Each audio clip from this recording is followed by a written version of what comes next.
Listo. Estas características clínicas en el Perú, esta data la he encontrado en la página, en el portal del Centro de Epidemiología. Esto data del 10 de junio, o sea que es una información reciente. El principal síntoma que se ha encontrado en los enfermos de COVID es la tos, con un 67.7%. Luego la fiebre y los escalofríos, con un 52%. Malestar general, dolor de garganta. Después cefalea, que es el dolor de cabeza, la dificultad respiratoria con un 30%, congestión nasal 24%, dolor muscular 18%, diarrea en un 13%, y luego los otros síntomas pues son menos frecuentes. Como ven, las características clínicas de esta enfermedad son muy parecidas a un resfriado común, pero es como un resfriado mucho más fuerte. Y el malestar que genera es muy molesto, es muy debilitante. La persona de verdad se siente como cansada, con un tremendo dolor muscular. Entonces, y como les digo, la mayoría de casos se van a presentar de formas leves. Entonces, muchas personas están confundiendo un resfriado cualquiera, una faringitis, una rinofaringitis común, con el COVID-19. Aparte que también estamos, pues, en la época en donde no solamente está el virus, sino también aparecen los otros virus comunes que nos van a producir este resfriado. Entonces, se puede confundir. Por eso es que hay que estar atento a los signos de alarma.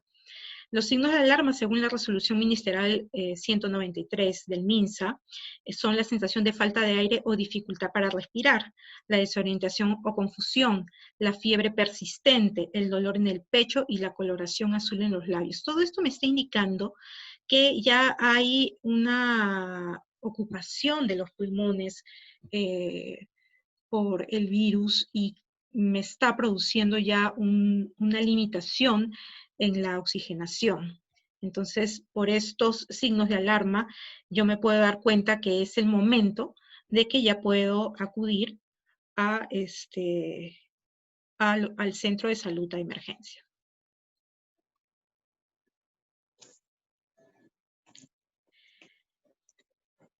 Bueno, esta resolución ministerial 193 también nos va a dar una clasificación de los casos según la clínica. Puedo tener un caso leve, un caso moderado o un caso severo. Es importante saber estos tres tipos de casos para saber cómo los voy a manejar. Si son profesionales de la salud en sus centros de trabajo, es importante que sepan esto para poder guiar a sus trabajadores en el qué hacer. El seguimiento que se hace a los trabajadores es muy importante porque el sistema de salud en estos momentos está tan colapsado que llaman al 113 y de repente no los pueden atender ni siquiera orientar. Entonces, nosotros en nuestros centros de trabajo podemos por lo menos orientar y saberles decir qué hacer para que puedan llegar a ser atendidos por un médico y que la enfermedad no evolucione a una situación más severa. Los casos leves son unas infecciones respiratorias agudas que tienen por lo menos dos de los siguientes síntomas: tos, malestar general, dolor de garganta, fiebre o congestión nasal. Pueden tener cualquiera de estos, mínimo dos. Eso quiere decir que es un caso leve. Y en los casos leves lo que yo voy a hacer es el aislamiento domiciliario, es decir, quédate en tu casa y dentro de tu casa vas a estar en una habitación para ti solo, o si no se puede estar en una habitación para ti solo, porque los ambientes no lo permiten, entonces uno tiene que estar alejado de las demás miembros de la familia, por lo menos 2 metros, y todos usando sus mascarillas. En el caso moderado, también la infección respiratoria aguda va a presentar las siguientes características. Disnea, que es la dificultad respiratoria, una frecuencia respiratoria de más de 22 respiraciones por minuto, una saturación de oxígeno menor del 95%, una alteración del nivel de conciencia, que es la desorientación, confusión, se les baja la presión, tienen una hipertensión arterial o shock, tienen signos clínicos o radiológicos de neumonía, y tienen un recuento de leucocitos menos de 1000 células por microlitro. Entonces, como ustedes pueden ver, muchos de estos signos solamente los vamos a poder reconocer cuando ya se está en un centro hospitalario. Por ejemplo, el recuento leucocitario, que lo podemos ver a través de un hemograma, de un examen de sangre.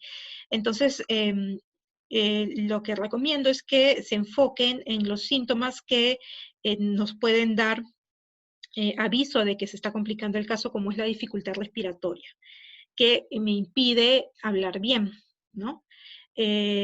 O que una persona comienza especialmente adultos mayores, comienzan a desorientarse, no saben dónde están, que comienzan a hablar incoherencias. Entonces, en estos casos hay que hospitalizarlos. Por lo tanto, si tienen una persona que está con estos síntomas, es mejor llevarlos a un centro de salud. Los casos severos son los que ya terminan en UCI, en la unidad de cuidados intensivos. Son infecciones respiratorias agudas que por lo menos tienen dos de las siguientes características, que son la frecuencia respiratoria de más de 22 respiraciones por minuto, o una presión arterial de CO2 de menos de 32, alteración del nivel de la conciencia, la presión arterial sistólica menos de 100, o la presión arterial media menos de 65, una presión arterial de oxígeno de menos de 60, que ya presenta signos clínicos de fatiga muscular, como son el aleteo nasal, el uso de músculos accesorios, desbalance tóraco-abdominal. Es decir, cuando ven que la persona está moviendo su caja torácica de una manera ya diferente, extraña, que se le hunde entre las costillas, esto me está dando signos de fatiga muscular. Y lactato sérico más de 2 milimoles por litro, que esto ya se ve a través de pruebas de laboratorio. Entonces, estas personas son las que van a terminar en UCI.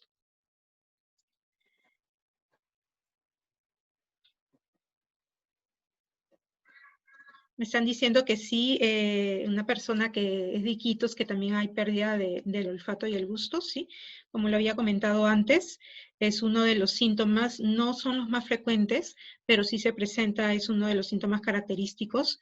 Y incluso hay personas que solamente presentan esto, pérdida del gusto y pérdida del olfato, y eso es todo.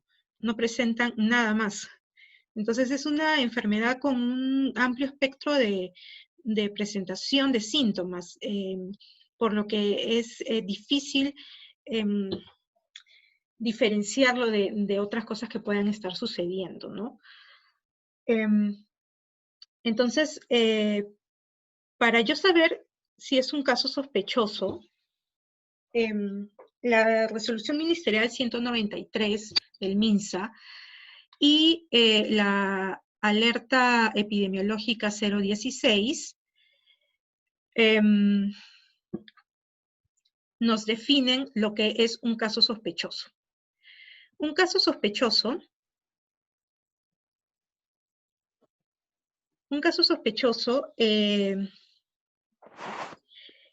es aquella infección respiratoria aguda con dos o más de los siguientes síntomas, que son tos, dolor de garganta, dificultad para respirar, congestión nasal y fiebre. Esto más unos criterios epidemiológicos, los cuales son que 14 días antes de iniciados los síntomas van a presentar o han tenido contacto directo con un caso confirmado, residencia o viaje a ciudades del Perú con transmisión comunitaria y viajes fuera del país. Entonces, estos son como se define un caso sospechoso. Criterios clínicos más el criterio epidemiológico. Y si yo tengo una infección respiratoria aguda grave, que es la fiebre más de 38 grados centígrados, tos, dificultad respiratoria y todos los signos de alarma que ya me indican que requiere hospitalización, no necesito ya contar con el criterio epidemiológico. Simplemente con esto yo ya diría que es un caso sospechoso. Y entonces acuérdense, necesitamos dos criterios para poder calificar como caso sospechoso, el clínico y el epidemiológico. Por eso que cuando han llamado al 113 muchas veces ustedes pueden decir, bueno, tengo síntomas, y les han dicho, bueno, los vamos a observar. No vamos a ir a tomarle la prueba, sino vamos a estar monitoreándoles y llamándolos. ¿Por qué? Porque tal vez no cumplían el criterio epidemiológico, que es el haber estado en contacto con otra persona, que es un caso confirmado. Acá les voy a presentar los distritos con alto riesgo de transmisión a nivel nacional, que fue publicado por la Alerta Epidemiológica 017, para que sepan cuáles son los lugares con mayor transmisión, porque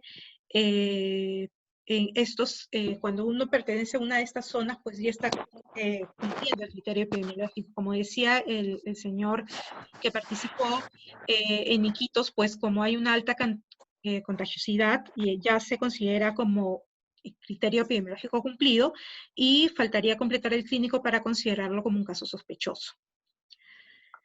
Entonces, en Lima, por ejemplo, los distritos con mayor cantidad de casos son San Juan del Lurigancho, Cercado de Lima, San Martín de Porres, Ate, El Agustino, Comas, Villa El Salvador, La Victoria, Santa Anita, Rima, Los Olivos, Chorrillos, Independencia, Breña, Surquillo, San Miguel. Pero como ustedes saben, esto va cambiando constantemente, así que hay que estar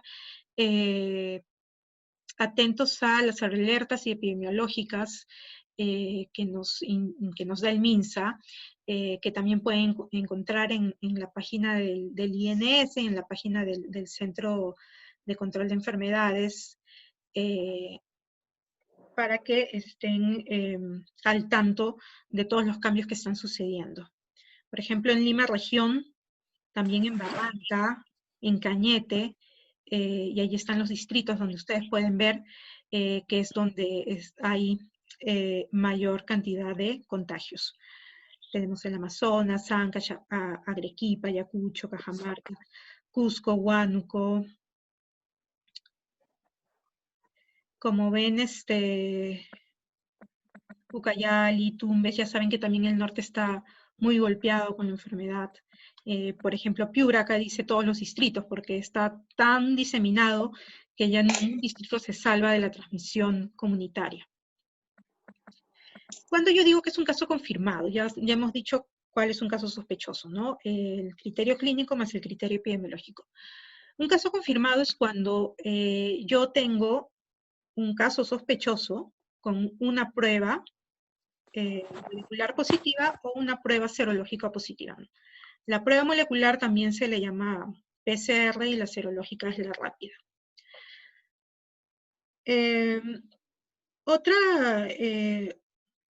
Otro criterio del caso confirmado, u otro momento en que yo puedo decir que un caso es confirmado, es un contacto asintomático con una prueba de laboratorio positivo. Es decir, si yo soy un caso confirmado, yo tengo con mi prueba molecular positivo para COVID-19 y vivo con mi padre, pero mi padre no hace ningún síntoma, y se decide tomar la prueba rápida para ver si es que está contagiado, y le sale positivo. Entonces él también es un caso confirmado, aunque no haya hecho síntomas. Y esto también es importante tener en cuenta porque en el trabajo, cuando nosotros tengamos un caso confirmado, debemos ver y debemos buscar cuáles son sus contactos para también aislarlos, porque estas personas están potencialmente contagiadas. Entonces, por más de que no presenten síntomas. Ya saben que asintomáticos también son una proporción importante. Ahora, ¿qué es lo que tengo que hacer para reiniciar mis labores? Para esto está la resolución 239 que indica cuáles son los lineamientos para poder hacer mi plan de vigilancia, poder remitir al MINSA y que el MINSA me dé la autorización de que yo puedo comenzar a trabajar. Antes de eso, yo tengo que evaluar a mis trabajadores. ¿Cómo los evalúo? Tengo que decidir quiénes van a reincorporarse, quiénes son los que van a reiniciar labores, los trabajadores que estuvieron en cuarentena, que pertenecen a un centro de trabajo que no ha continuado funciones porque el Estado decretó el estado de emergencia y por lo tanto tenían restricción para trabajar. Son también los trabajadores que no presentaron ni presentan síntomas de COVID-19 y que no fueron caso sospechoso ni caso confirmado de COVID-19. Estas personas no se les cuenta para reiniciar labores. El término es otro, sí pueden realizar labores, pero el término es otro y ya lo vamos a ver más adelante. En principio, estas personas con estas características son las que pueden reiniciar sus labores.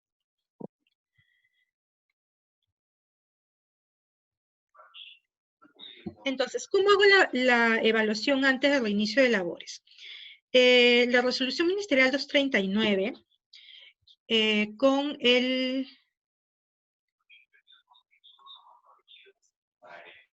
Perdón. Les rogaría, por favor, que sus preguntas las guardemos para el final, ya que al final vamos a poder concentrarnos mejor porque muchas de sus preguntas pueden ya estar contestándose en las siguientes diapositivas. Entonces, si no pudieron, no sé, si ya hicieron su pregunta, les ruego por favor que las repitan al final para poder contestarlas con mayor calma, ¿sí? Entonces, les hablaba de la resolución ministerial 239.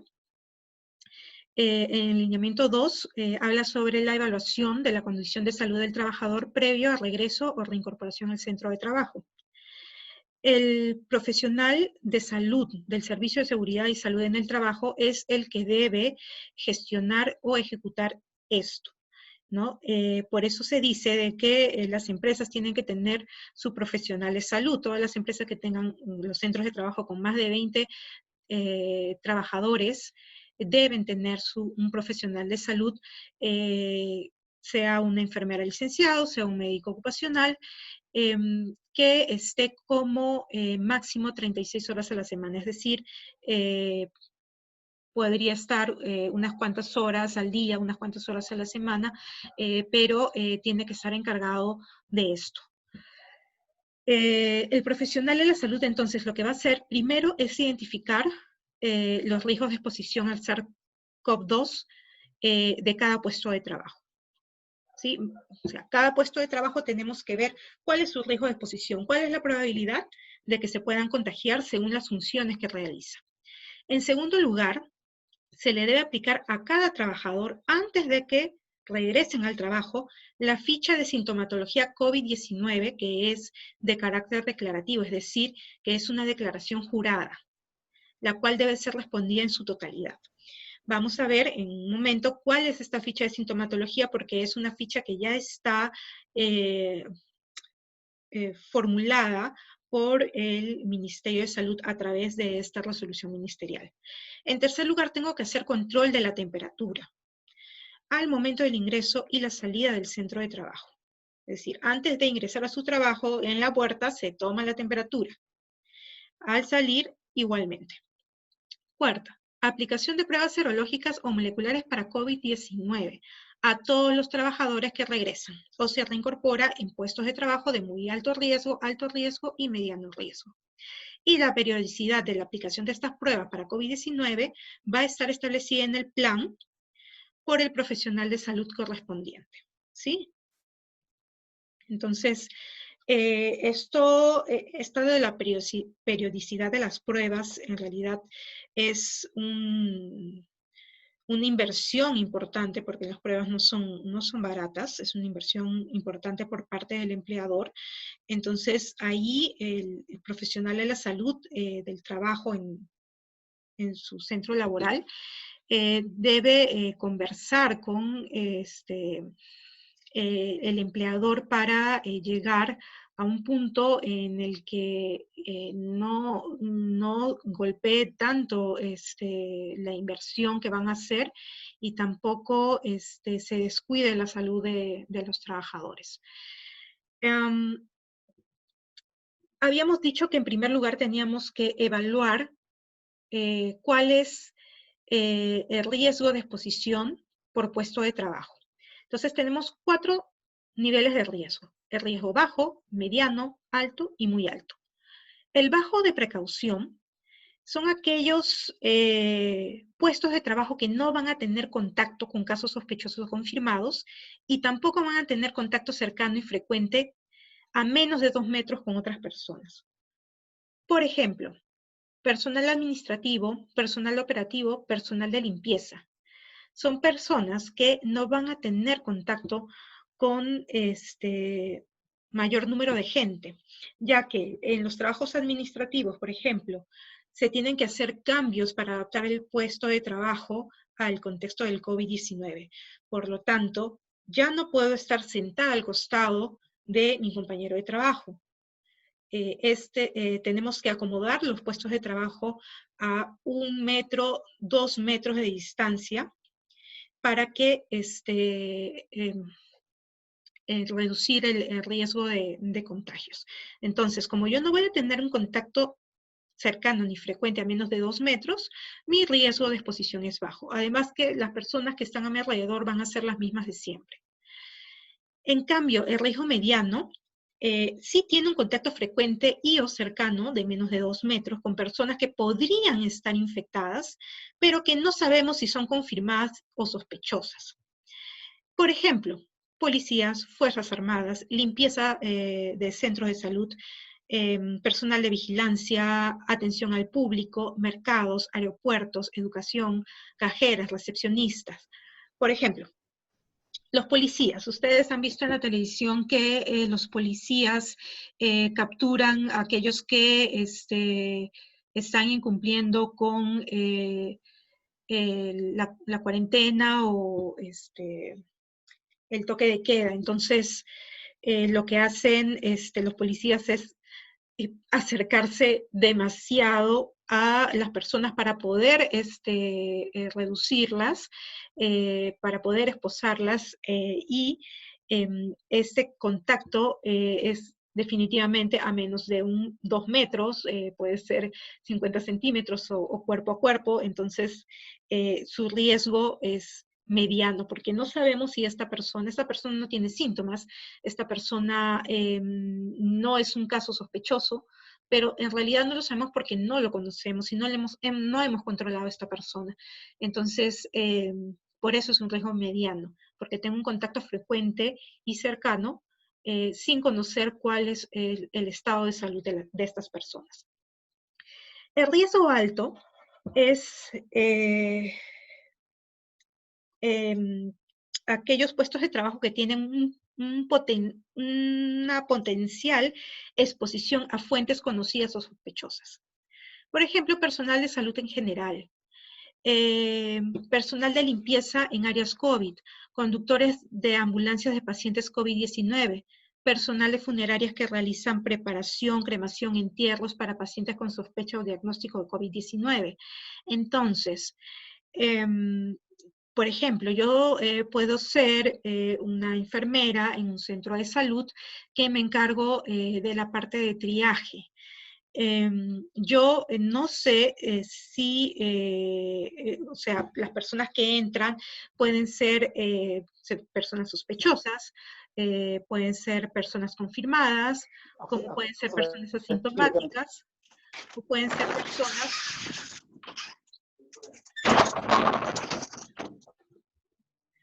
ser personas que no tengan ningún tipo de enfermedad relacionada al COVID. Entonces, la exposición a personas enfermas con COVID-19 es potencial. Eso es el riesgo alto. El riesgo muy alto es el contacto directo ya con casos bien conocidos, solamente con casos COVID-19. Y aquí encontramos a los trabajadores de salud que atienden a los pacientes COVID-19, a los que hacen las tomas de muestra, a los que hacen los procedimientos, a los que hacen fibrobroncoscopía, por ejemplo, que es un procedimiento en el cual se hace se mete en una cámara a través del tracto respiratorio. Entonces, ahí las personas están muy cercanas y en contacto con fluidos de pacientes ya infectados con COVID-19, entonces el riesgo es muy alto. También están acá incluidos el personal de morgue que hacen procedimientos en confirmados o personas sospechosas. Entonces, como ven, esta clasificación de riesgo me va a permitir tomar las medidas necesarias en el centro de trabajo para controlar o evitar las infecciones, prevenir las infecciones. Entonces, primero lo que yo hacía era determinar cuáles son mis niveles de riesgo y en segundo lugar voy a aplicar la ficha de sintomatología COVID-19, que es una declaración jurada, como ya les dije, a cada trabajador, a cada uno de los trabajadores antes que inicien sus actividades. Acá les presento la ficha, que es la que figura en la resolución ministerial 239, donde van todos los datos del trabajador, los datos de la empresa, la dirección incluso y el número de celular, que también es importante para poder comunicarnos con el trabajador si es que algunas de las respuestas resultan afirmativas. Entonces, las preguntas que se hacen básicamente es acerca de los síntomas de COVID en los últimos 14 días calendario. Así podemos ver que se incluye la sensación de alza térmica o fiebre. ¿Por qué se dice sensación de alza térmica? Porque algunas veces no se tiene el termómetro, pero yo siento que estoy con fiebre, entonces eso es sensación de alza térmica. Tos, estornudos o dificultad para respirar, expectoración o flema amarilla o verdosa, el contacto con personas o con un caso confirmado de COVID-19, y también se incluye la pregunta de si está tomando alguna medicación y detallar cuáles. ¿Por qué?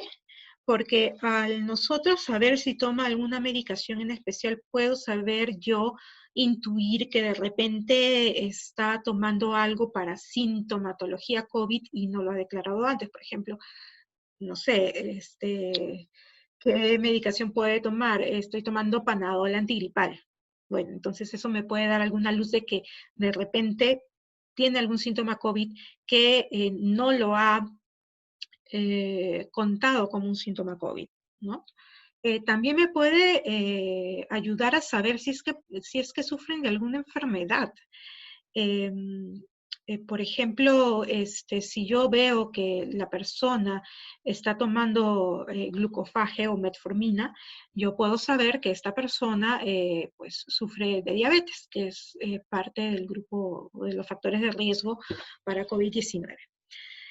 Debajo de esta ficha pueden ver que dice todos los datos expresados en esta ficha constituyen declaración jurada de mi parte. He sido informado que de omitir o falsear información puedo perjudicar la salud de mis compañeros y la mía propia, lo cual de constituir una falta grave a la salud pública asumo sus consecuencias. Entonces esto es un documento legal, ¿no? En el cual no se debería mentir. Esto es para asegurarse que el personal que está ingresando a los centros de trabajo es personal que por lo menos no son casos sospechosos, ¿no? Es como saber que todo el personal que está ingresando son personas sanas. En tercer lugar, habíamos comentado, antes de reiniciar las labores, tenemos que hacer el control de temperatura al momento del ingreso y salida de los centros de trabajo. La resolución ministerial 239 habla que el profesional de la salud del Servicio de Seguridad y Salud en el Trabajo es responsable de que se realice la toma y registro de la temperatura de cada trabajador. Luego, en la resolución 265, se quitó la palabra registro. Entonces, ya no es necesario que nosotros registremos la temperatura, simplemente tomarla.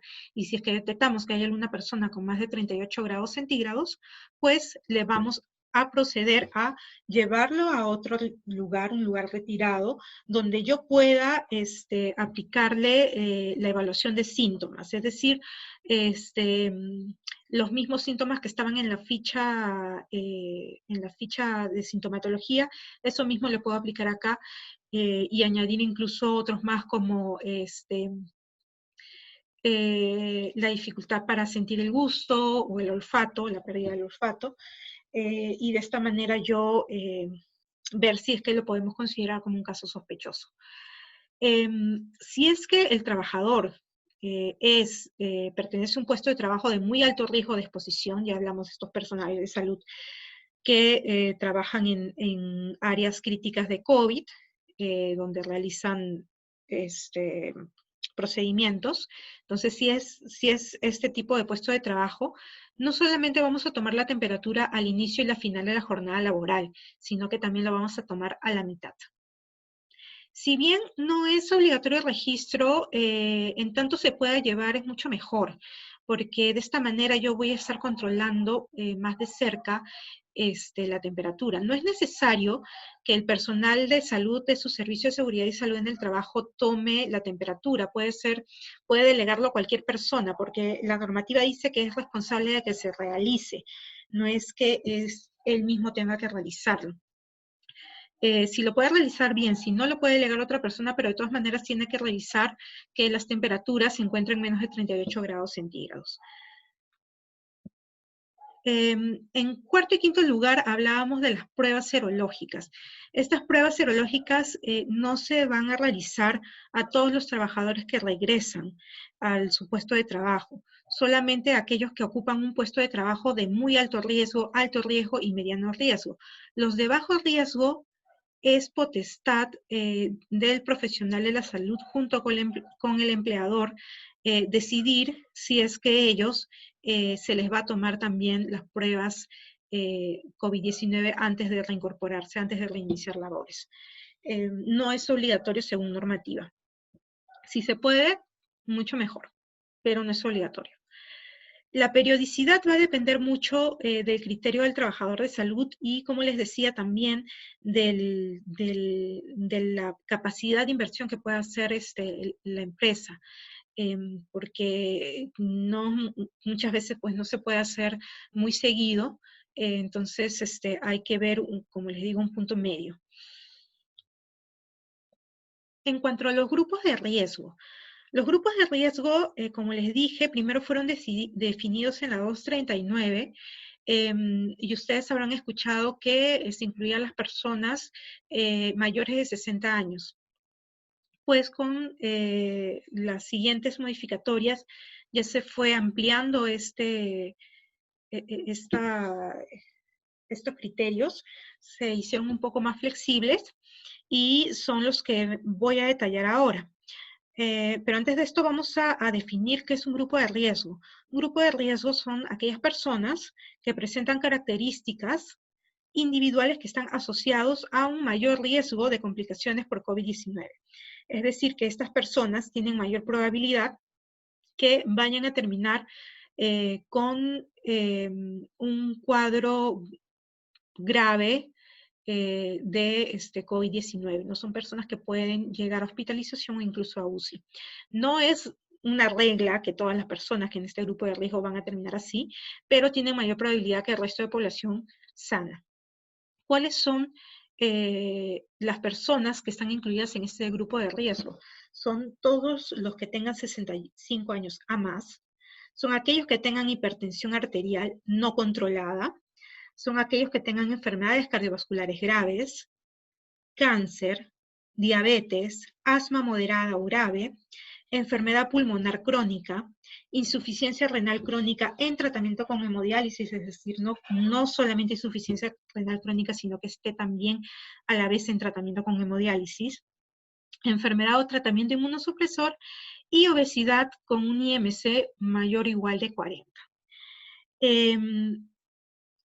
Como saben también, antes se estaba incluyendo la obesidad, a todos los tipos de obesidad, con un IMC mayor o igual a 30, pero se ha flexibilizado esto debido a que en la mayoría de empresas aproximadamente la mitad de trabajadores tienen sobrepeso u obesidad, entonces es un número muy importante de trabajadores que se verían afectados y por ende también la empresa. Entonces se amplió el rango y ahora se cuenta con un IMC mayor o igual de 40. Si no saben calcular el IMC, por si acaso la fórmula es peso entre talla al cuadrado. Y esa relación, si es que le sale menos de 40, o sea, si le sale 39.9, pues no están considerados dentro del grupo de riesgo. Sin embargo, es importante que el personal de salud de la empresa haga una vigilancia de aquellas personas que se encuentran muy cercanas a estos grupos de riesgo. Por ejemplo, personas con obesidad, pero que no llegan a tener un IMC más de 40. O personas que tienen hipertensión, pero que están bien controlados. O personas que tienen asma, pero asma leve. Ellos de todas maneras tienen un cierto grado de riesgo y por eso es importante estar muy atentos a su sintomatología. Un problema con esto es la persona que está encargada del servicio de salud ocupacional en su empresa, ¿cómo puede saber que el trabajador tiene una hipertensión controlada o no, que el trabajador tiene un asma moderada o grave? En empresas pequeñas pueden ser relativamente fácil, pero en empresas grandes se va complicando, ya que la persona encargada del profesional de salud conoce a los trabajadores, sin embargo, no le hace un control de estas enfermedades porque eso generalmente lo hacen sus médicos de cabecera, sus cardiólogos, sus neumólogos. Entonces, yo les recomiendo a todos los profesionales de salud que utilicen las guías internacionales, como por ejemplo el GINA, que es la Guía Internacional de Asma, para el manejo y prevención de asma, donde podemos encontrar algunos criterios que más o menos nos pueden orientar.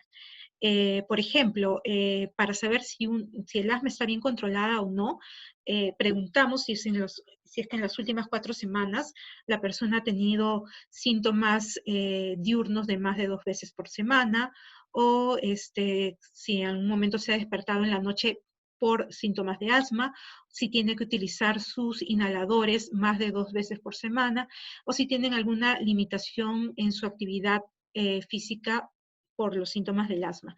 Entonces, de esta manera yo me puedo dar cuenta si están bien controlados o no. Si no, si es que no, porque hay casos en que se puede hacer esto, pero otros casos en que es más difícil saber si es que la enfermedad está bien controlada, pues lo más recomendable es pedir un informe de su médico, ¿no? De todas maneras, nosotros no somos los especialistas en ninguna de estas enfermedades y siempre es bueno saber la opinión del médico tratante para que nos dé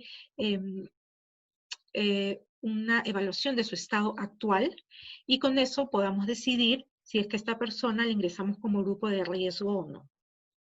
Muchas de estas enfermedades tampoco van a estar listadas, o sea, las que están listadas son las más comunes, las que se han visto en los estudios que tienen mayor probabilidad de complicaciones, pero algunas veces hay enfermedades que no están ahí y que nos pueden generar un poco de duda, y para esto tenemos, como les dije, que comunicarnos con el médico tratante de esta persona. Entonces, lo que dice también la resolución 239 es que para los trabajadores contemplados en esta lista que ya hemos visto y aquellos que establezca el médico del Servicio de Seguridad y Salud en el Trabajo, van a mantener la cuarentena domiciliaria hasta el término de la emergencia sanitaria, de acuerdo al Decreto Supremo 008-2020, y que ahora se ha prorrogado. Entonces, la normativa me dice que estas personas que pertenecen a este grupo de riesgo van a permanecer en sus casas y no pueden volver a trabajar presencialmente. A todo esto hay una tingencia que salió después en unas resoluciones posteriores en las que se permitía una declaración jurada de parte del trabajador para que pueda volver a su trabajo, librando de responsabilidad al empleador. Y vamos a ver de qué se trata esta declaración jurada en las diapositivas siguientes.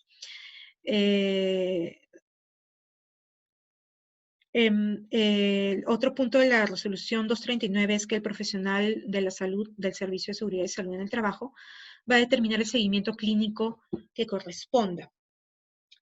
Es decir, como les dije, a estas personas, yo, por más de que se queden en casa, las voy a vigilar muy de cerca, porque son personas que tienen mayor probabilidad de complicaciones, y que cuando se reinicien las labores normalmente, de repente podría tener problemas con esta persona porque ha quedado con secuelas de una infección por coronavirus. Entonces, de todas maneras, es importante verlas de cerca para el momento en que se van a reincorporar, porque va a llegar de todas maneras ese momento. Los informes clínicos deben ser valorados por el médico ocupacional del centro de trabajo para determinar la incorporación y regreso al trabajo, lo que ya les había dicho, ¿no? El médico ocupacional o el encargado del Servicio de Seguridad y Salud, perdón, de Salud Ocupacional, tienen que valorar también los informes médicos que le alcancen los trabajadores para determinar bien el estado de salud de la persona. Creo que es muy importante no quedarse con la duda cuando uno tiene un trabajador que puede pertenecer al grupo de riesgo. Entonces, la resolución ministerial 099-2020 del Ministerio de Trabajo diseñó una declaración jurada para asunción de responsabilidad voluntaria cuando el trabajador que está dentro de este grupo de riesgo quiera regresar al trabajo. Entonces, ¿cuáles son los pasos para que estas personas del grupo de riesgo puedan reincorporarse al trabajo? Primero, el trabajador debe solicitar al empleador la emisión de un certificado de aptitud. Y este certificado de aptitud tiene que estar valorado por el responsable de la vigilancia de salud en el trabajo. Y quien va a autorizar que esta persona se reincorpore a sus labores presenciales, pero siempre y cuando el profesional de salud lo considere que no hay peligro para que la persona se reincorpore.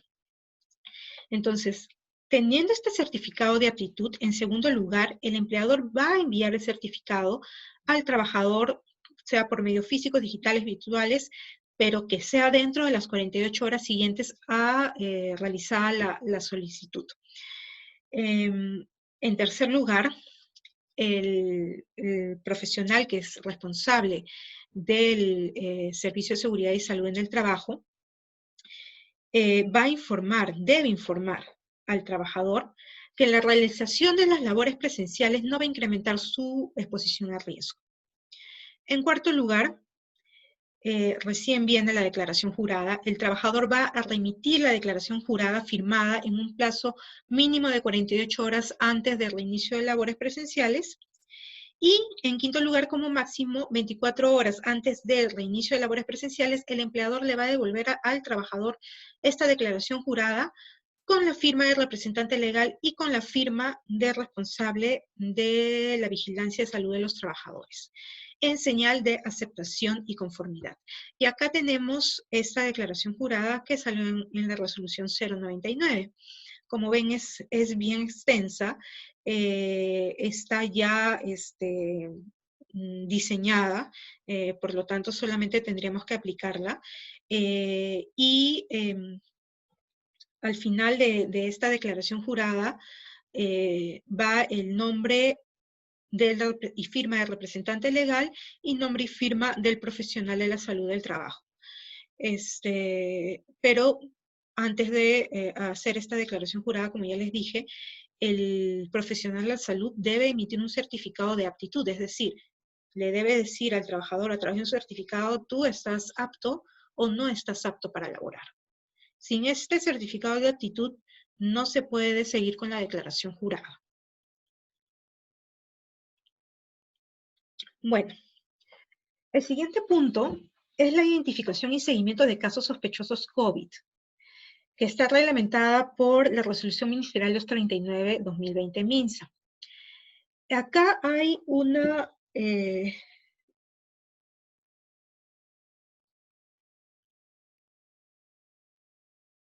acá hay una diferencia con la definición de casos sospechosos mencionada en la resolución 193. ¿Por qué? Porque esto lo estamos aplicando en el trabajo, no es a nivel comunitario. En el trabajo, los casos sospechosos son aquellos trabajadores que tienen fiebre y síntomas o signos de COVID-19. Como ven, ya no estamos incluyendo el criterio epidemiológico, solamente el criterio clínico. ¿Y cómo yo voy a poder saber cómo es, o si algún trabajador presenta fiebre o síntomas relacionados a COVID? Primero con la ficha epidemiológica, la ficha de sintomatología. Entonces yo aplico esta ficha de sintomatología y ahí yo puedo saber si es que la persona tiene algún síntoma. Y luego con la toma diaria de temperatura, ¿sí? ¿Están escuchando todos? ¿Tienen algún problema con el audio o no?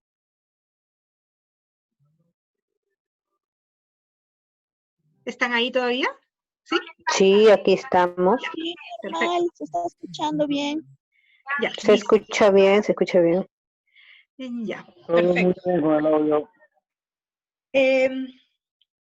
Algo que no está en la normativa, pero que sí es recomendable tener es un sistema de control de síntomas. Es decir, si yo cómo voy a controlar diariamente si es que la persona tiene síntomas o no. Primero yo voy a dejar bien claro en mi plan y a todos los trabajadores que si alguna persona tiene algún síntoma, se comunique conmigo, se comunica con su jefe y que no vaya a trabajar y me indiquen cuáles son sus síntomas, ¿sí? Para eso hay que establecer una línea de comunicación. Puede ser por un número de celular, por WhatsApp, por cualquier medio de comunicación, por mail, por lo que ustedes deseen. Incluso presencialmente, ¿no? Si los trabajadores ya están trabajando presencialmente y hay un tópico o se pueden acercar donde está el profesional de salud o sí se puede acercar directamente a su jefe. Entonces, es muy importante que dejen en claro eso a sus trabajadores. ¿Cuáles son los síntomas? Y que los reporten. La importancia de reportar los síntomas. Pueden también establecer otro sistema de control de síntomas. Pueden, por ejemplo, crear un formulario en Google Forms, en donde semanalmente los trabajadores van a indicar si tienen síntomas o no. En realidad, pueden hacerlo también en formatos Excel, pueden hacerlos en estos formatos Excel impresos, que se pongan, no lo sé, en algún lugar donde ellos puedan llenar sus datos. Pueden hacerlo de miles de formas, pero les recomiendo que lo hagan de esta manera para que no se les vaya a escapar por posibles casos. Entonces, una vez que yo ya determiné mi caso sospechoso, van a seguir, van a tener que aplicar una serie de pasos que está determinada por la Resolución Ministerial 239. ¿Cuáles son estos pasos? Aplicar la ficha epidemiológica COVID-19 establecida por MINSA. ¿Cuál es esa ficha epidemiológica? Enseguida se las voy a mostrar. Luego, aplicar la prueba serológica o molecular COVID-19 a este caso sospechoso para saber si es, si es un caso confirmado.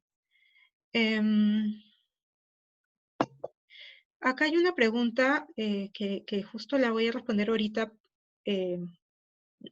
porque me parece muy importante.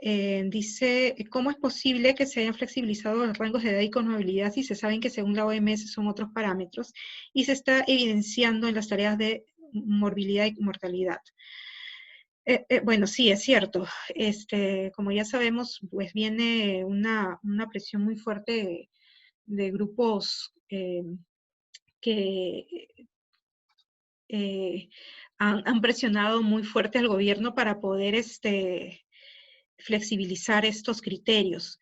Por eso les decía que, por lo menos yo en mi caso, y conozco que muchos colegas también están haciendo lo mismo, es seguir de cerca a personas que no entran dentro del grupo de riesgo, pero que bien podrían estar o estaban en el primer grupo de riesgo, es decir, personas de más de 60 años, personas que tienen hipertensión esté o no esté controlada, personas con asma leve, personas que tienen cualquier otro tipo de tratamiento, cualquier enfermedad que me vaya a dar dudas que puede estar en el grupo de riesgo. No, los tengo que seguir de cerca siempre. Porque si estas personas no están dentro del grupo de riesgo y regresan a trabajar y se enferman, pueden complicarse. Entonces, al mínimo síntoma, estas personas inmediatamente tengo que evaluar si se van a casa, lo aíslo completamente, o se van al centro de salud. Entonces, por eso, por eso también es importante que tengan este sistema de control de síntomas y seguir de cerca a estos trabajadores. Entonces, ya habíamos hablado de la ficha epidemiológica, de las pruebas serológicas, de la identificación, esto no lo habíamos hablado, identificación de contactos en el centro de trabajo.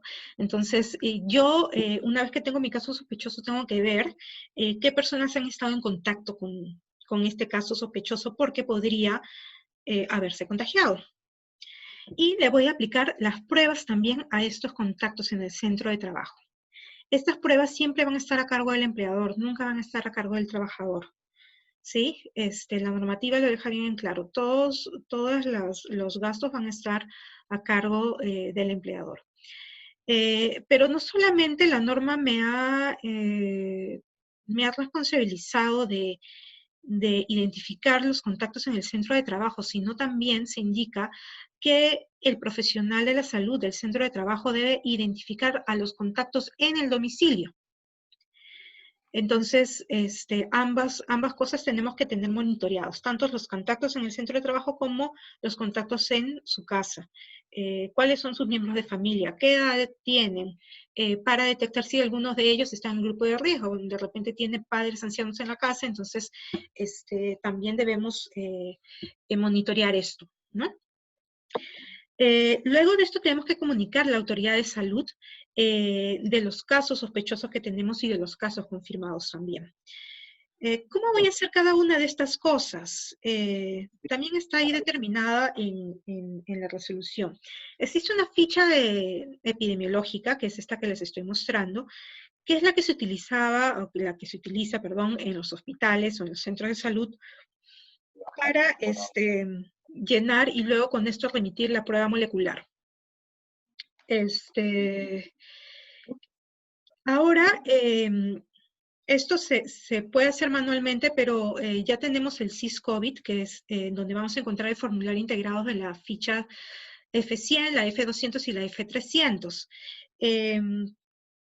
Yo les he traído acá un pequeño extracto de estas fichas que es básicamente lo mismo, pero está alojado en el sistema SysCovid. Estos formatos son, el formato 100 es el formato de la prueba rápida, el 200 es de investigación epidemiológica y el 300 es el de seguimiento clínico. Entonces, lo que está obligado el personal de salud del centro de trabajo es a llenar el formato 200.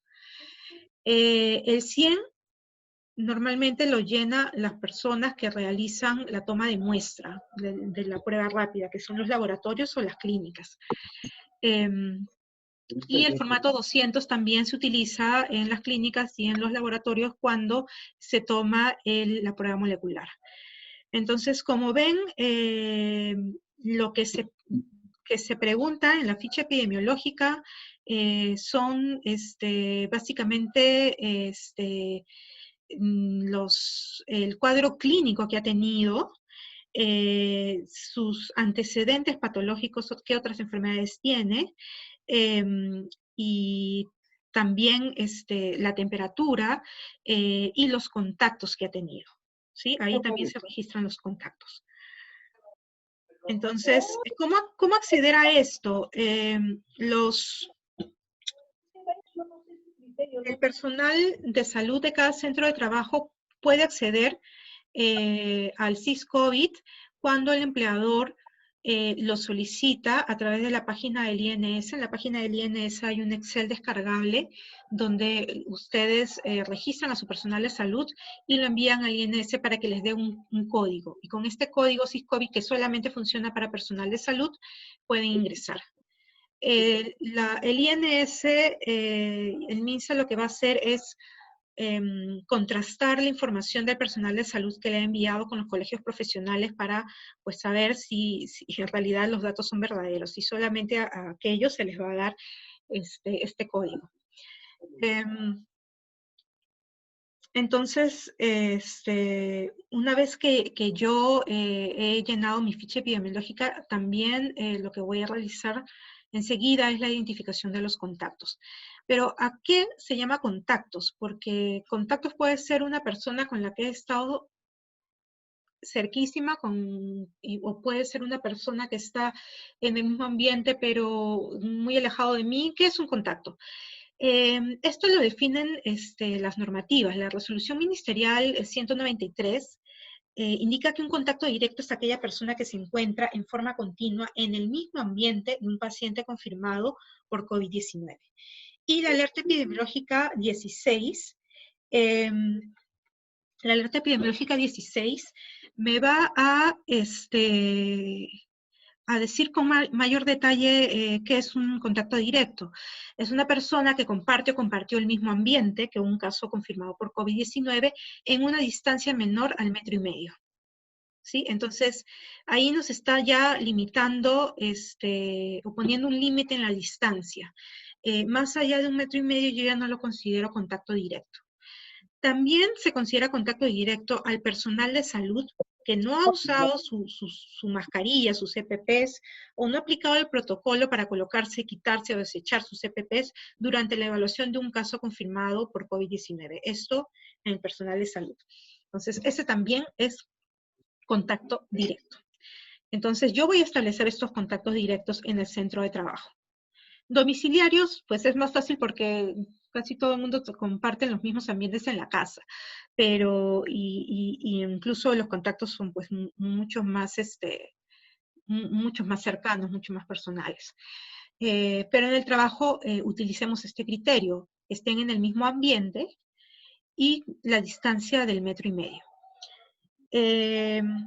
La resolución 265, que es la modificatoria, nos dice que durante la emergencia sanitaria y con fines de garantizar el seguimiento de contactos, dicho seguimiento será realizado por el personal de la salud del Servicio de Seguridad y Salud en el Trabajo en coordinación con el área competente de la DIRESA, según corresponda.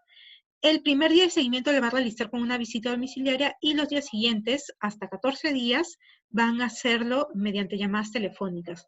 Entonces, como ven, no solamente tienen que hacerle seguimiento al caso confirmado sospechoso del centro de trabajo, sino también a sus contactos, porque estos contactos son posibles casos sospechosos, son posibles casos confirmados. Entonces, es muy importante también la comunicación. ¿Cómo aplico las pruebas serológicas y las pruebas moleculares?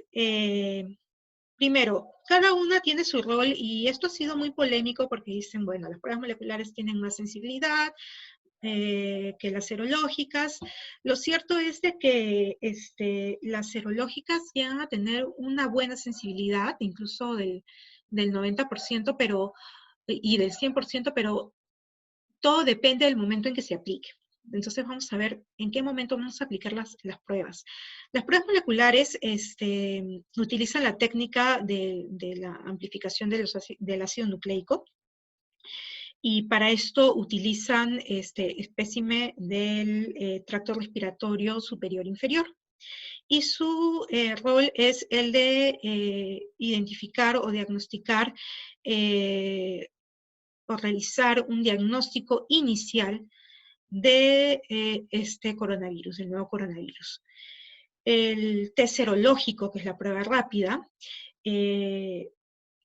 utiliza como espécimen el plasma, la sangre, y el rol que tiene es el de hacer tamizajes, el de identificar a donadores de plasma convalecientes por COVID-19 y hacer la evaluación de la inmunidad del paciente. Entonces, cada prueba tiene su momento de hacerlo, tiene sus características, tiene su validez, ¿sí?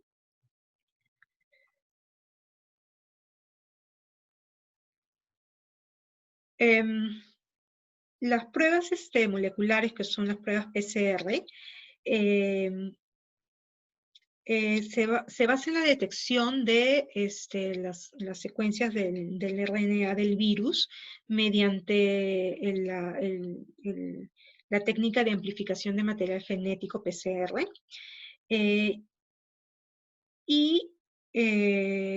Esta me va, por lo tanto, a detectar el virus en sí, o partes del virus.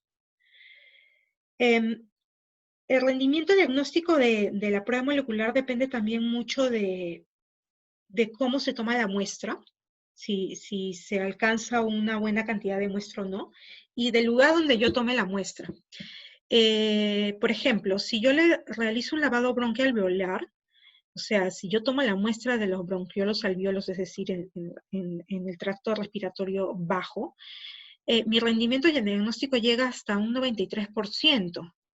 Pero si yo lo tomo de el exudado de la garganta, de la faringe, llego solamente a un 32%.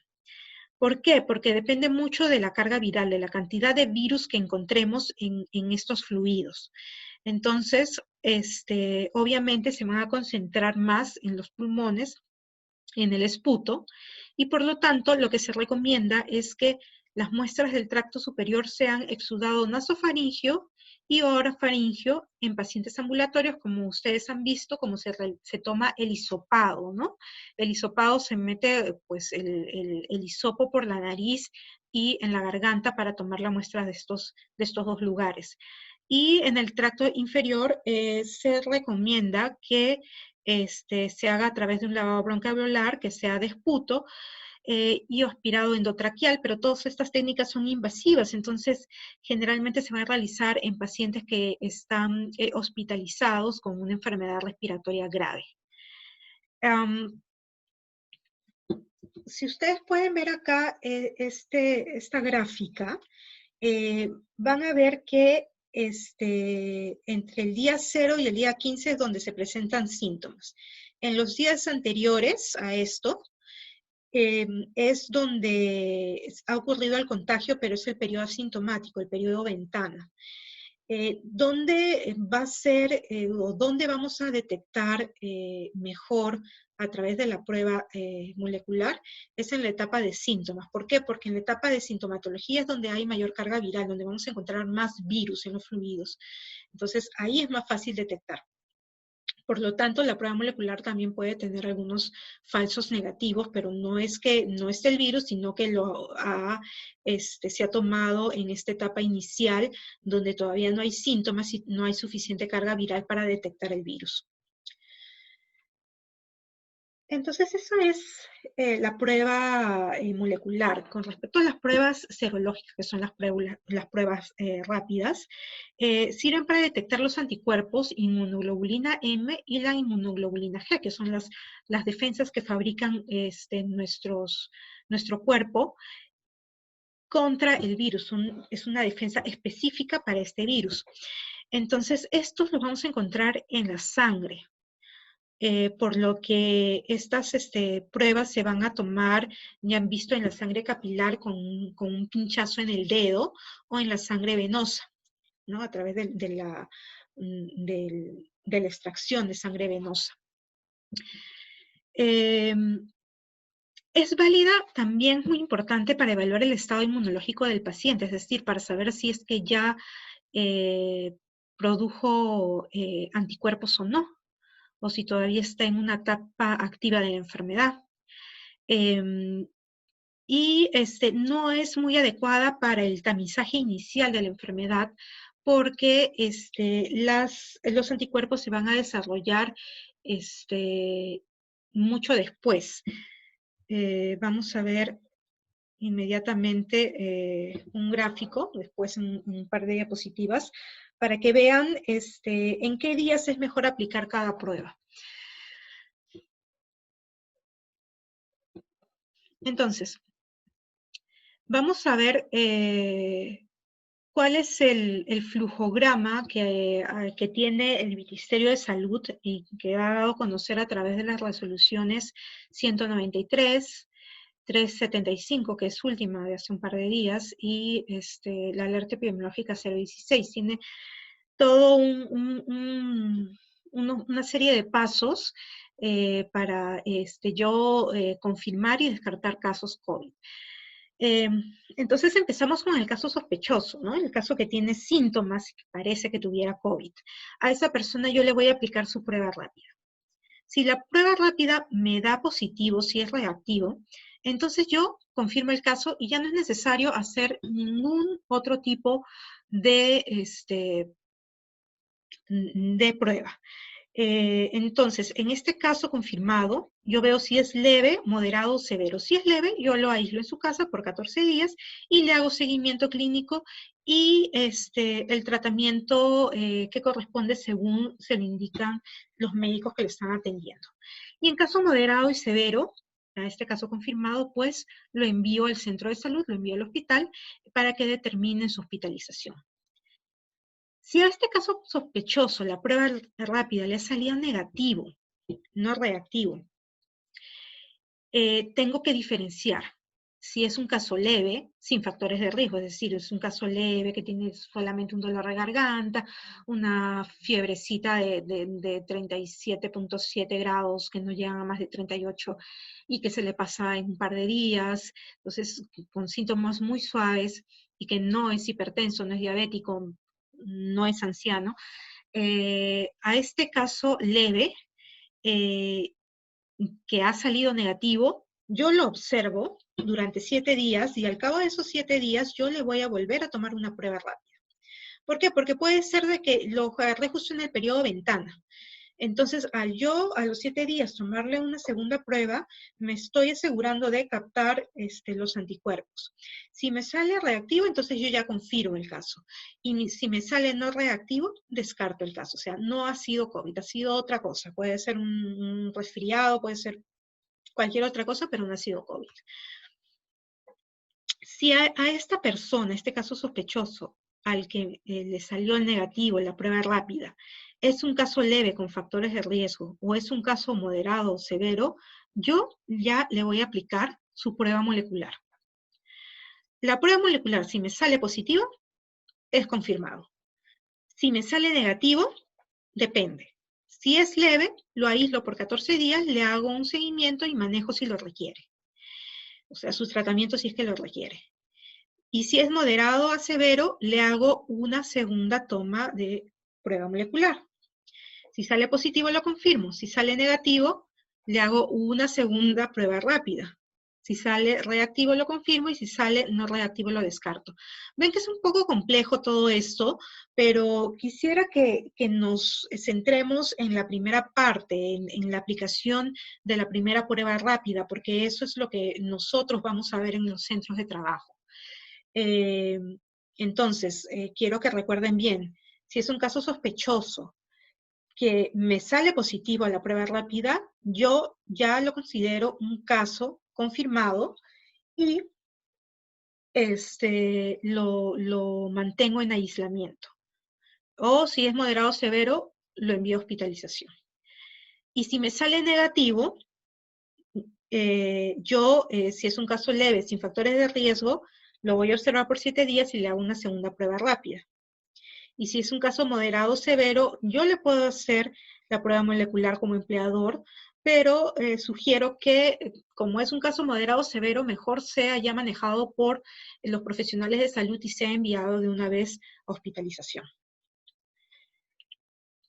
Entonces, la primera parte es la que yo quisiera que tengan más en cuenta, porque la segunda parte ya escapa de nuestro manejo dentro de los centros de trabajo, ¿no? ¿Qué pasa con los contactos directos? Habíamos visto que nosotros teníamos un caso sospechoso al que le íbamos a practicar la prueba rápida y íbamos a estudiar cuáles son los contactos directos de este caso sospechoso y también le íbamos a hacer la prueba rápida. Entonces, ¿qué pasa si a estos contactos directos la prueba rápida me sale positiva? Si me sale positiva, yo tengo que ver qué tipo de inmunoglobulina me ha salido positiva. Si solamente me sale la IgM positiva, entonces quiere decir que está en la fase activa de la enfermedad y lo voy a mantener en un aislamiento domiciliario por 14 días y repito la prueba a los 14 días.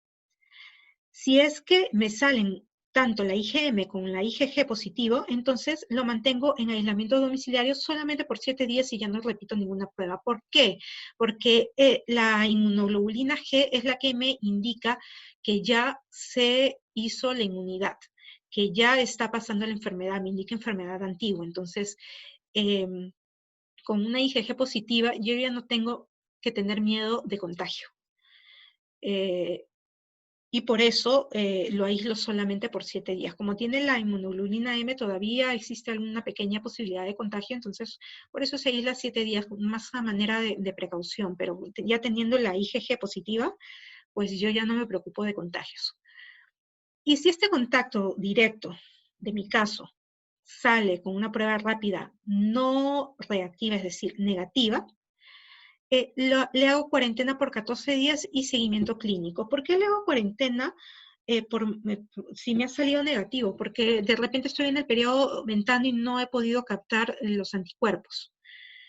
Y puede ser que sea un caso, entonces yo lo aíslo por 14 días y lo observo, le hago la vigilancia diaria, todos los días lo llamo y le pregunto cómo está y cuáles son sus síntomas.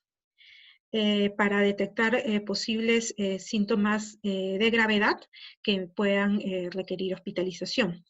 Después de estos 14 días ya no es necesario realizarles más pruebas porque luego de los 14 días, en teoría, la persona ya no contagia. Y acuérdense que estas personas, estos contactos directos son asintomáticos.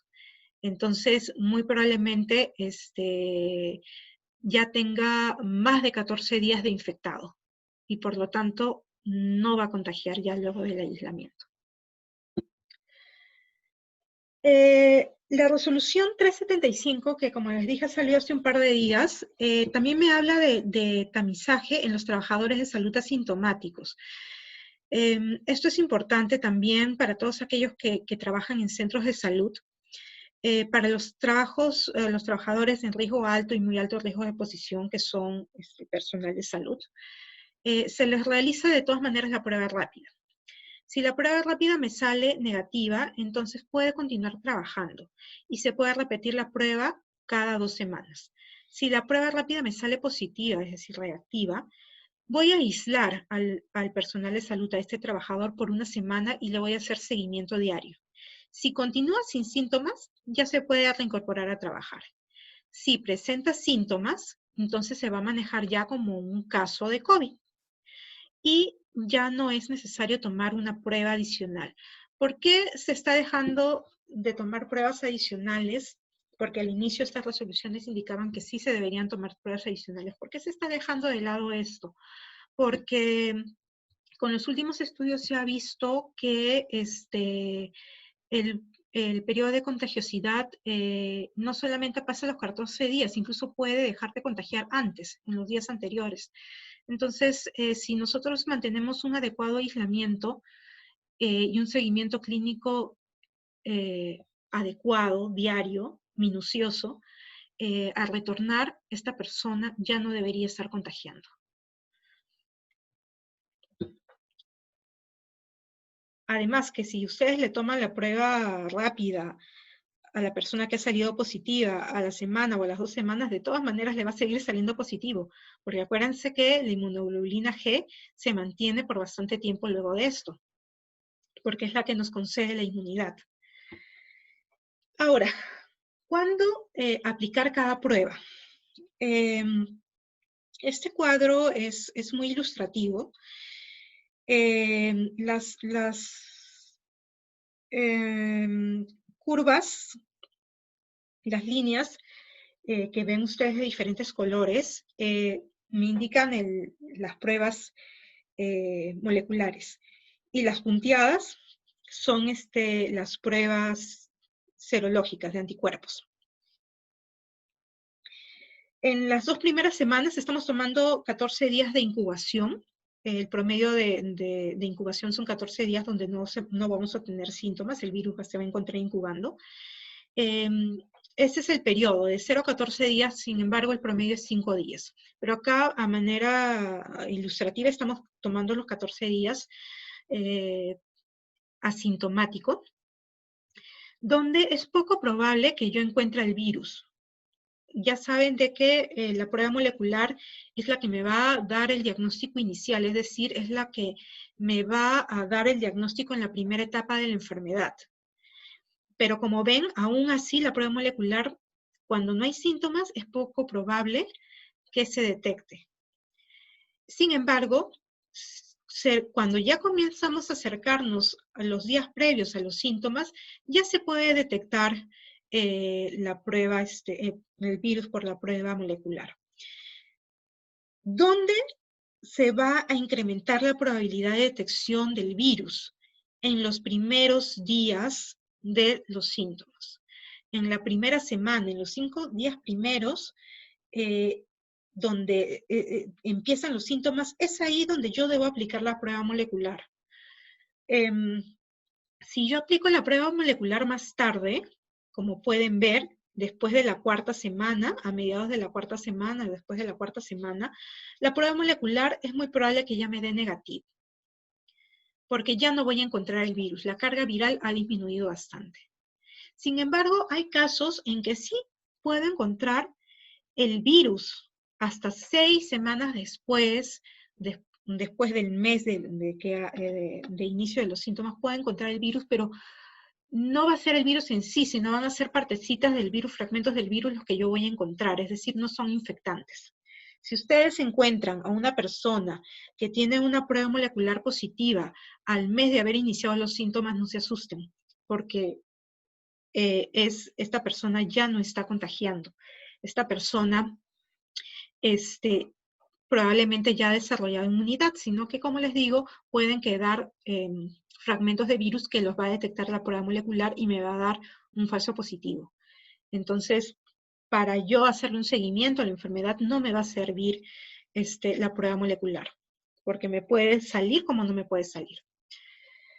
La prueba rápida, más bien, va a empezar a detectarse más o menos en la 2ª semana.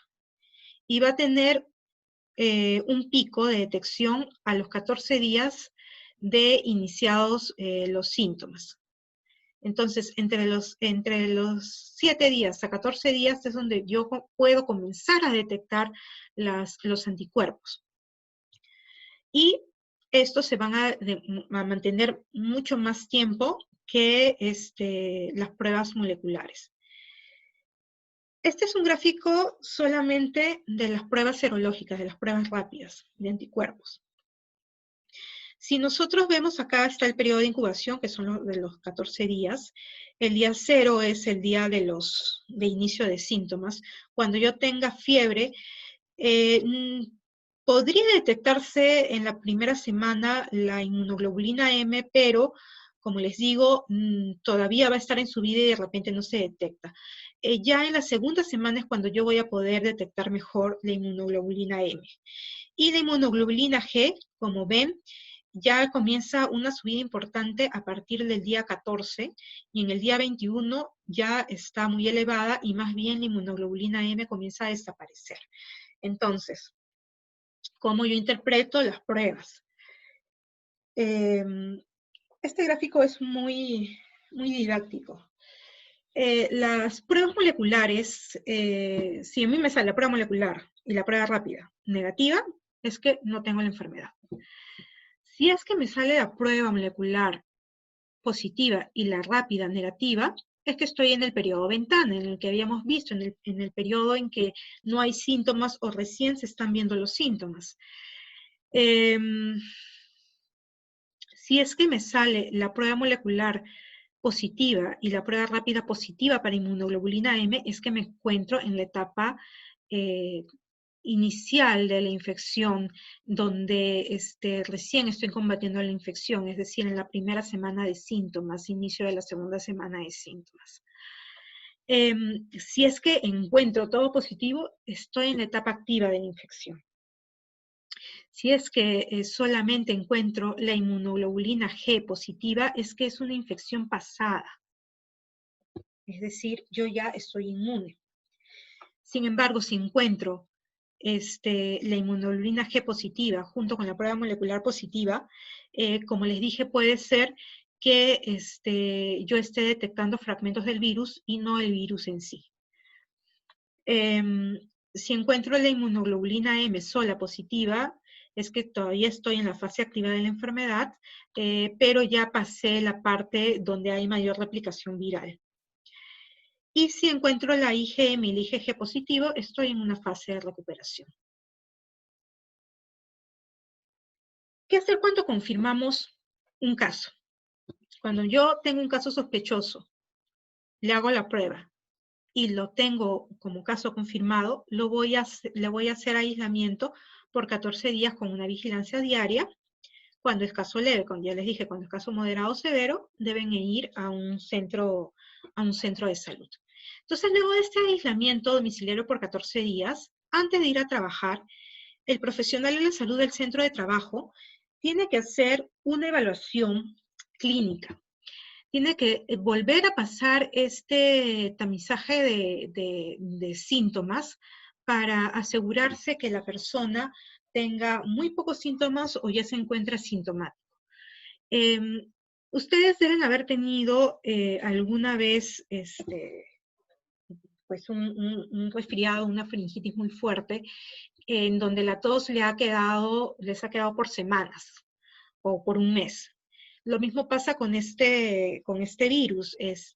Puede quedar algunos síntomas que ya son síntomas residuales y que no son síntomas de una infección activa, sino son esas tosecitas que nos pueden quedar después, que son más bien reactivas y no es por la infección. Entonces, el profesional de la salud es el que tiene que evaluar bien si es que presenta síntomas o no, y si es que con esto puede reincorporarse al trabajo o no. La normativa también me indica que debo aplicar antes que regresen, antes que se reincorporen al trabajo, una prueba serológica o molecular solamente en los puestos de muy alto riesgo, de alto riesgo y mediano riesgo. A los de bajo riesgo, igual es potestativo. No es necesario, no es obligatorio que lo hagan. Ahora, hablando de reincorporación, al inicio habíamos hablado de reinicio de las labores. Ahora estamos hablando de reincorporación. ¿Cuál es la diferencia? El reinicio al regreso al trabajo es para aquellos trabajadores que no han tenido nada de síntomas ni sospecha de COVID, que se han encontrado totalmente bien durante la cuarentena y que una vez que se inician las labores en su centro de trabajo, pues también reinicia él. En cambio, la incorporación se refiere a los trabajadores que han estado con COVID y que se les ha dado de alta. ¿Cómo se reincorporan al trabajo estas personas que han tenido COVID-19? En casos leves, se les va a reincorporar luego de 14 días de aislamiento domiciliario. En casos moderados o severos, se les va a reincorporar luego de 14 días después de la alta clínica, es decir, el médico le da de alta o sale de hospitalización y no se reincorpora al trabajo inmediatamente después porque obviamente esta persona, por más que ya no esté contagiando, todavía está en un periodo de convalescencia, todavía está recuperándose, está con síntomas como malestar, entonces necesita recuperarse bien y se dan 14 días más. El periodo para la incorporación, sin embargo, puede variar según las evidencias que tenga, o se pueden variar caso a caso. Algunas veces se alarga el regreso a la reincorporación al trabajo porque no se van los síntomas. Entonces, como les digo, el personal de salud es el que tiene que evaluar y decidir si es que esta persona puede o no reincorporarse. La primera opción para esta persona siempre va a ser el trabajo remoto, es decir, quedarse en casa y trabajar desde casa. Pero si su trabajo, por las características propias de su puesto de trabajo, requieren que trabaje presencialmente, entonces esta persona se puede reincorporar después de haber cumplido estos 14 días, pero usando siempre, en todo momento, su mascarilla. Se le debe poner en un lugar no hacinado, o sea, con poca gente, y el profesional de la salud tiene que hacerle la vigilancia de síntomas durante estos 14 días que está en el trabajo. O sea, durante los primeros 14 días que está en el trabajo, se le va a hacer una vigilancia estrecha. Si es que comienza a presentar síntomas o está mal, otra vez tendría que irse a su casa y estar en vigilancia domiciliaria para que la mejoría otra vez se reincorpore. Quiero terminar con este cuadrito porque es como un resumen de todo y es muy importante también para que ustedes vean en qué momento se contagia y en qué momento no se contagia, porque hay mucho miedo y mucha estigmatización de los pacientes COVID-19. Muchas veces trabajadores que han tenido COVID y se han recuperado y están retornando a sus centros de trabajo,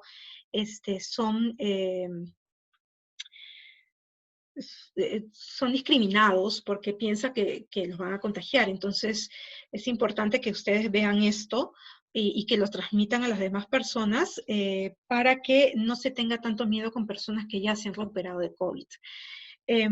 Como ya habíamos visto antes, la mayoría de personas, el 80%, el 85% de personas va a tener síntomas leves o ningún síntoma. Los asintomáticos incluso pueden llegar al 30%.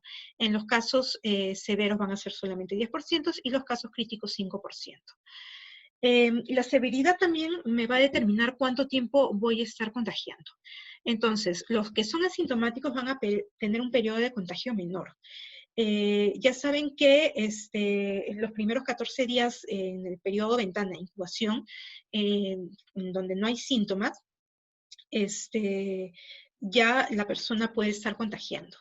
Y esto dura 5 días o hasta 14 días.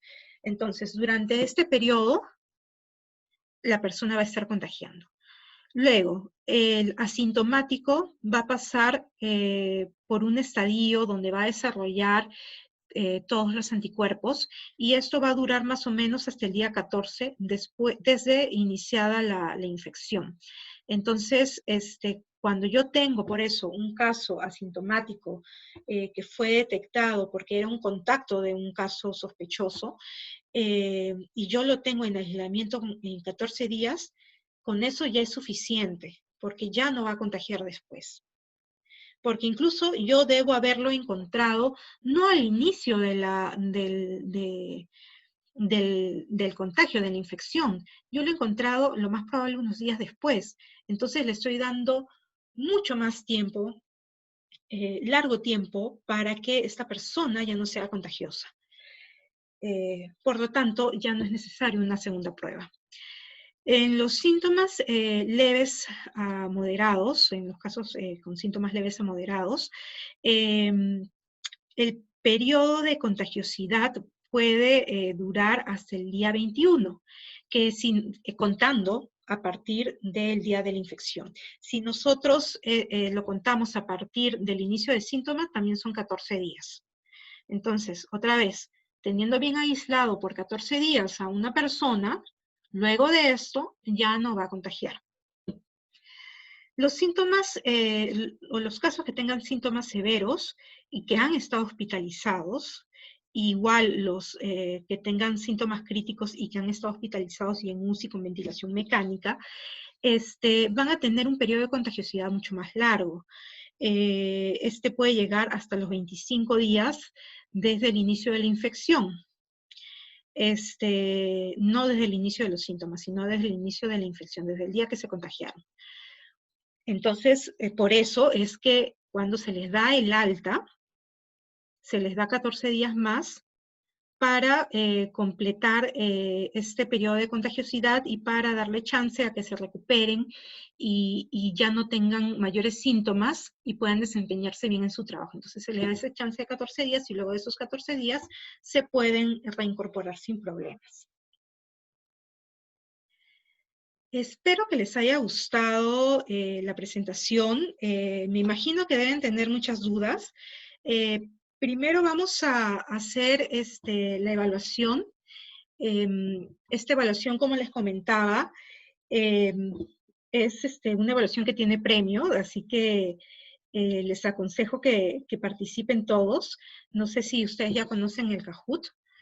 El elemento de medición se dobla aún más. Esto aumenta la tensión diferencial en el puente resistente. ¿Perdón? De voltaje, un voltaje de señal.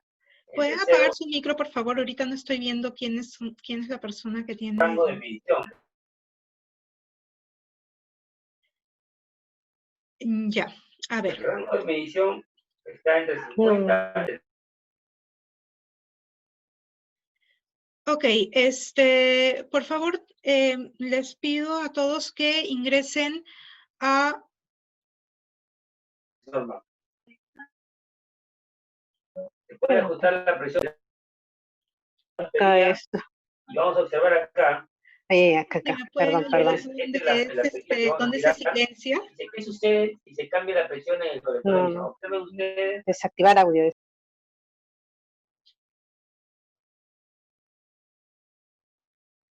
Ya, ok. Entonces vamos a iniciar con el Kahoot, por favor. Todos ustedes o todos los que quieran participar y quieran ganarse esta beca y media beca, ingresen a esta página que es kahoot.it, Kahoot.it.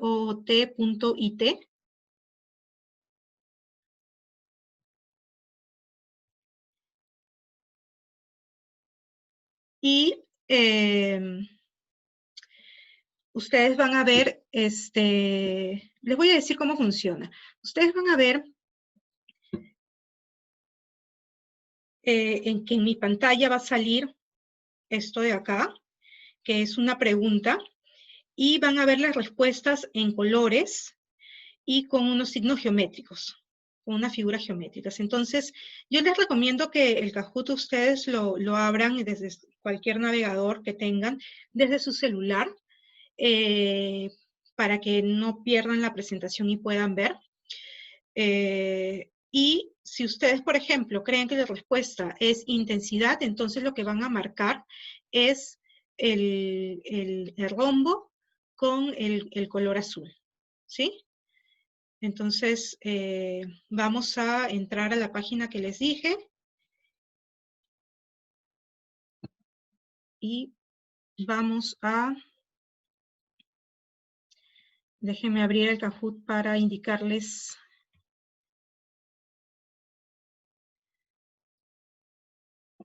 Un ratito que está cargando. Cuando ustedes ingresan a esta página kahoot.it, van a ver que les piden un PIN. Entonces, este PIN Se los voy a dar en un momento. Voy a cargar la página.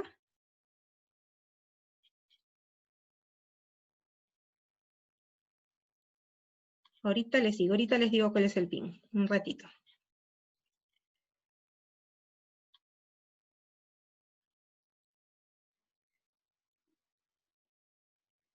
Me disculpan que mi internet está un poco lento y por eso está demorando en cargar.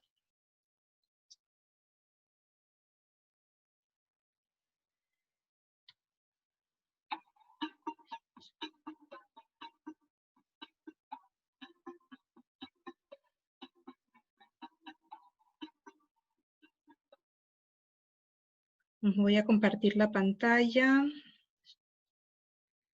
del Kahoot.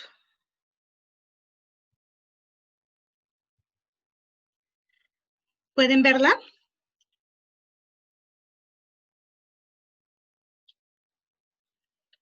Por favor, me dicen si pueden ver la pantalla del Kahoot. Ahí está el PIN. Ok, estamos viendo que ya se están... Vemos que ya se están incorporando. Tenemos a David, a Reiner, Augusto, Roxana, Liz, Lucía, Jessica, Héctor, Eduardo, Daniel, Jesús. Vamos a esperar un poco más. Tenemos hasta ahorita 25 jugadores.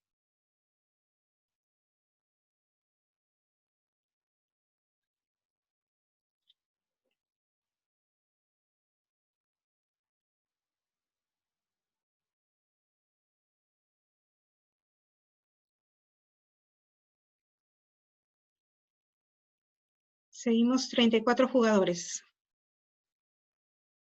35 ya.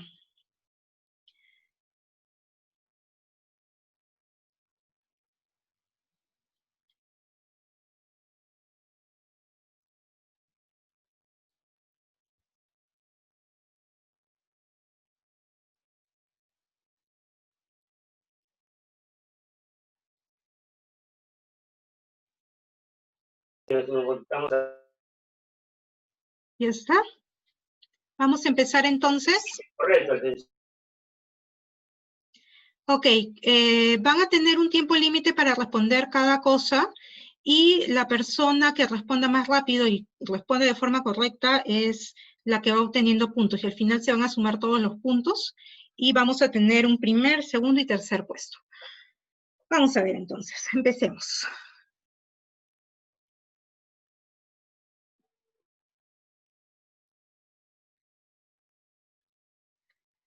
Más de 2 síntomas de infección respiratoria aguda, contacto directo con caso confirmado en los 14 días previos al inicio de síntomas. ¿Qué es? Caso confirmado, caso sospechoso, caso descartado, un caso leve. Más de 2 síntomas de infección respiratoria aguda, más contacto directo con un caso confirmado en los 14 días previos al inicio de síntomas. Le he dado bastante tiempo porque tal vez es un poquito difícil de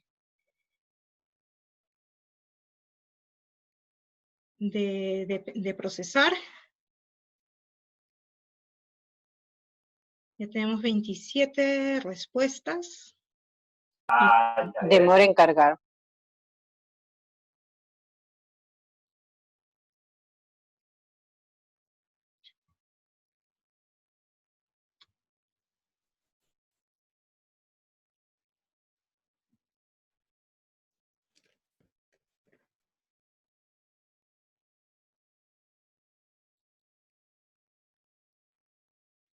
Listo, 18 personas contestaron correctamente, era caso sospechoso.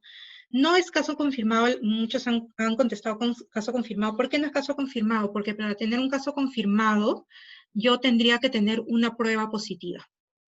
¿Sí? Entonces, un caso sospechoso es, como les dije, un criterio de síntomas más un criterio epidemiológico, que en este caso era el contacto.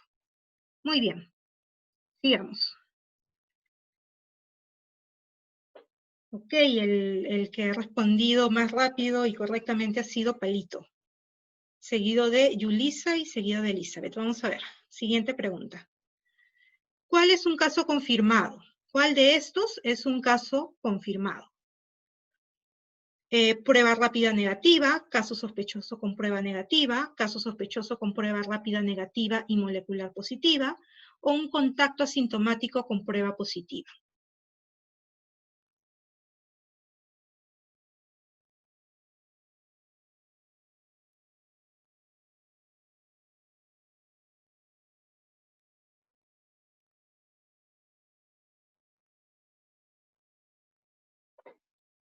Muy bien, exactamente, es un caso asintomático con prueba positiva.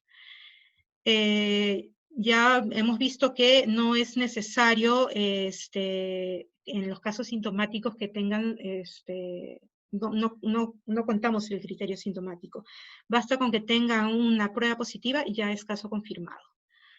En primer lugar está Yulisa. Vamos a ver la siguiente pregunta.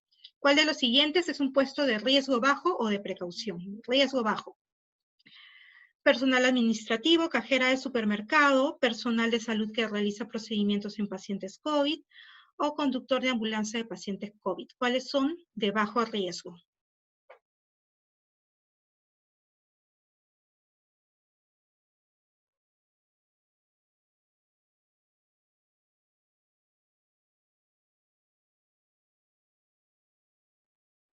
Temor encargado.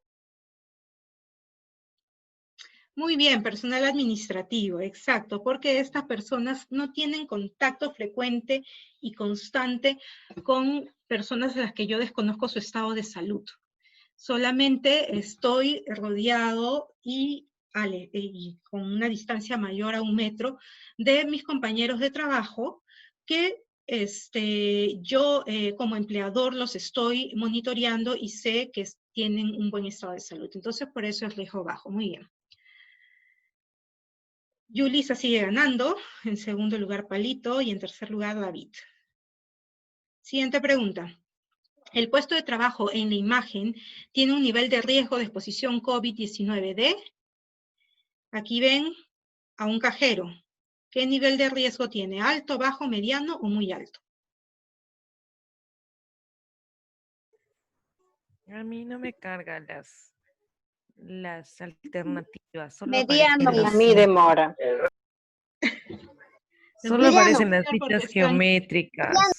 Sí, la figura geométrica, la que tienen que marcar.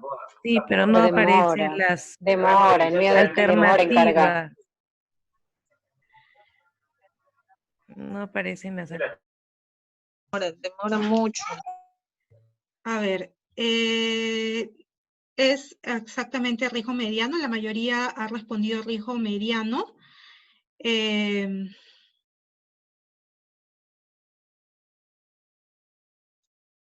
Ok, hay problemas con la red, sí.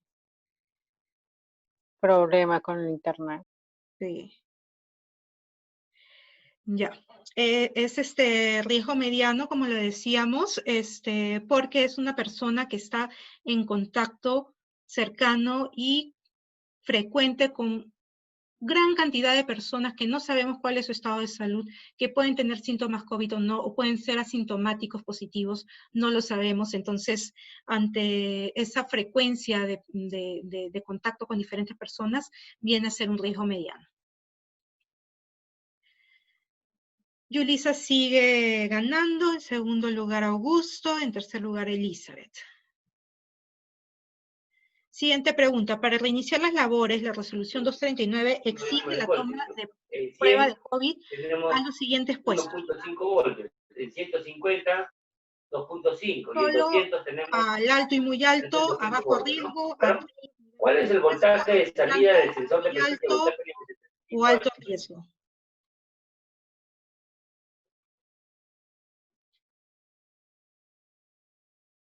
¿A quiénes les aplico el prueba COVID?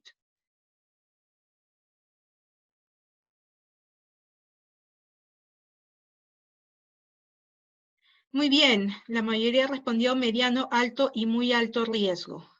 A esos la norma me obliga a hacerles las pruebas antes de iniciar labores. Acuérdense que también está incluido el mediano riesgo porque tienen contacto frecuente con muchas personas.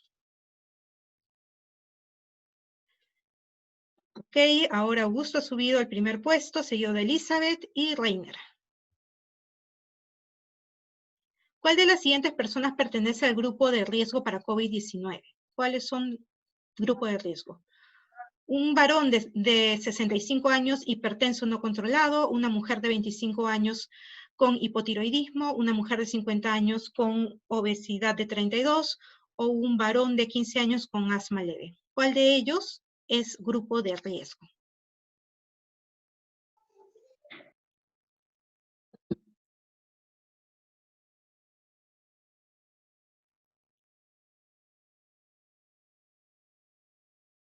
Oh, muy bien. La gran mayoría ha contestado bien. Claro, esta persona tiene 65 años, que ya es del grupo de riesgo, y además tiene una comorbilidad no controlada, que también es un factor de riesgo. Muy bien. Vamos a ver, Augusto otra vez está en primer puesto, seguido de Elizabeth y Reiner. Séptima pregunta. ¿Todo caso sospechoso en el trabajo se aplicará? Ficha de síntomas, prueba, identificación de contactos.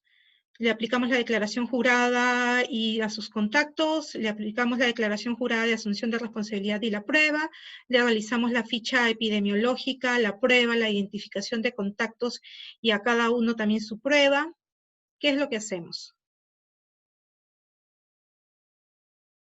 Eso está un poquito difícil, creo.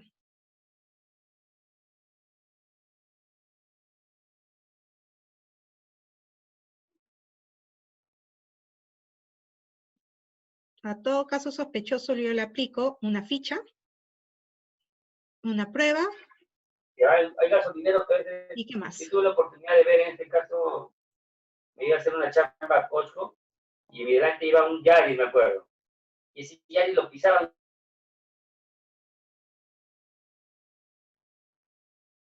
A ver.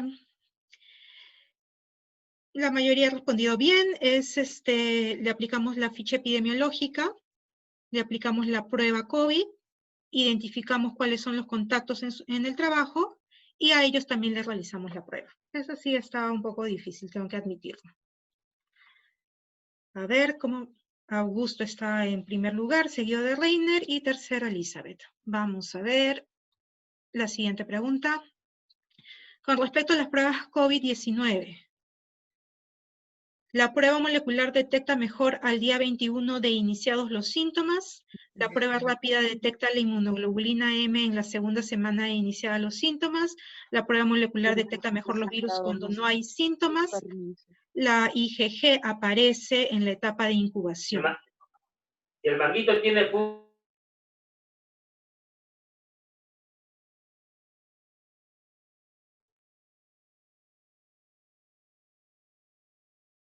Ok, muy bien, la mayoría respondió bien. La prueba rápida detecta la inmunoglobulina M en la segunda semana de iniciados los síntomas. Así, acuérdense bien, la prueba molecular nos sirve más cuando recién inician los síntomas y la prueba rápida cuando ya hemos pasado la primera semana. Ok, sigue liderando Augusto, seguido de Reiner y tercero Elizabeth. Esta ya es la última pregunta. Cuando un caso COVID se reincorpora al trabajo. En casos leves, 14 días luego de la alta clínica. En casos moderados o severos, luego de 14 días de aislamiento. En casos moderados o severos, 21 días después de la alta clínica. En casos leves, luego de 14 días de aislamiento domiciliario. Eso lo acabo de decir. ¿Cuándo un paciente COVID se va a reincorporar? ¿Después de cuántos días se reincorpora?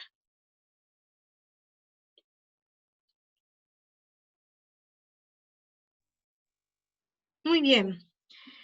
En casos leves, luego de 14 días de aislamiento domiciliario. Acuérdense bien, en COVID, el periodo en todos son 14 días. En casos leves, luego de aislamiento de 14 días, regresa a trabajar. En casos moderados o severos, luego del alta médica, 14 días más y regresa a trabajar, ¿sí?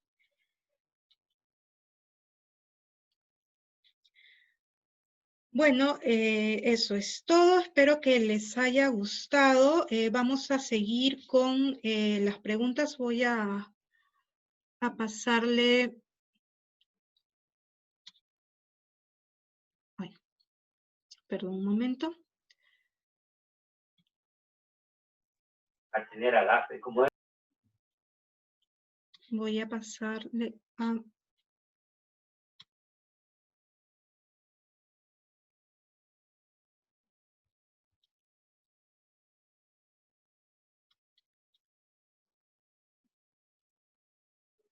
Ok, no lo ubico.